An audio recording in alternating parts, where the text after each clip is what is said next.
বাম দিকে এখানে কিছু ডেট দেখতে পাচ্ছেন এবং তারপরে এখানে কিছু টাইম দেখতে পাচ্ছেন, কিন্তু আমি যদি এগুলোর উপর ক্লিক করি অ্যাকচুয়ালি এগুলো ডেটের মতো করে এখানে শো করছে না। মানে ডেট শো করছে কিন্তু অ্যাকচুয়ালি আমি ডেট হিসেবে এগুলোকে ইউজ করতে পারছি না, কারণ এগুলো টেক্সট হিসেবে, নর্মাল টেক্সট হিসেবে শো করছে। এই ধরনের প্রবলেম যদি আপনার হয়, এই ধরনের প্রবলেম নর্মালি হয় বিভিন্ন ওয়েবসাইট থেকে আপনি যদি কোনো ডকুমেন্ট ডাউনলোড করেন, ওই ধরনের ক্ষেত্রে কপি করে এখানে পেস্ট করলে এই ধরনের সমস্যা আপনার হতে পারে।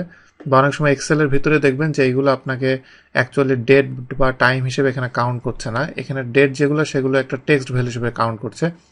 তো সেই ক্ষেত্রে যেই ফাংশনটা আমি ইউজ করব ডেট ভ্যালু,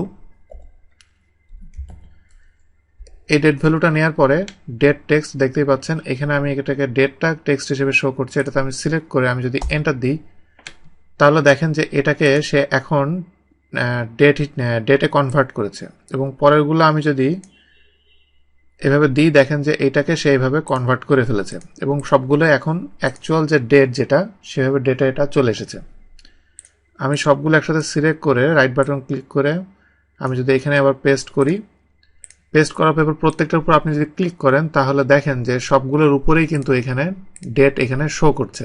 এখন যেটা এখানে আমি যেটা ব্যাকগ্রাউন্ডে ডেটটা শো করছিল না, কারণ এটা টেক্সট। একইভাবে আমি যদি এখানে যে টাইমটা দেখতে পাচ্ছেন টাইমটাও আমি যদি কনভার্ট করতে চাই, কারণ এখানে দুইটা টাইমই টেক্সট হিসেবে কাউন্ট করছে, এইটাকে আমি যদি কনভার্ট করতে চাই তাহলে এই যে টাইম ভ্যালু যে ফাংশনটা, টাইম ভ্যালুটায় আমি ভিতরে আমি টাইমটা অ্যাড করে দিব, দিয়ে এন্টার দিব।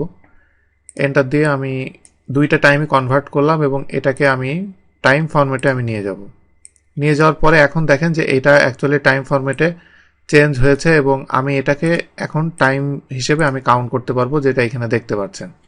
তো এভাবে আপনি যদি কোনো টেক্সট ফরম্যাট হয় ডেট বা টাইমের, ডেট ভ্যালু এবং টাইম ভ্যালু এই দুটা ফাংশন ইউজ করে আপনি এভাবে ভ্যালু কনভার্ট করে এভাবে আপনি ইউজ করতে পারবেন।